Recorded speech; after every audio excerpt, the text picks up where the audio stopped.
కానీ ఒక్కొక్కసారి you come across a divine moment. ఎప్పుడైనా తిరుపతిలో వెంకటేశ్వర స్వామి దగ్గరికి ఎంతో కష్టపడి చూస్తే ఆ క్షణం పాటు మైండ్ బ్లాక్ అవుతుంది, ఏమీ తెలీదు. ఒక్కొక్కసారి అనుకోకుండా హిమాలయ పర్వతాలు చూస్తే అదే అనుభూతి వస్తుంది. సకృతిగా జీవితంలో కొంతమందికి దొరుకుతుంది అనుభూతి.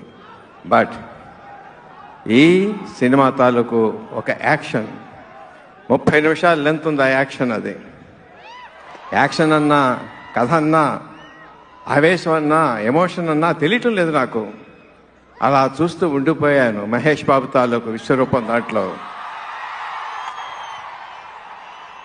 ఒక క్షణం కాదు, 2 క్షణాలు కాదు.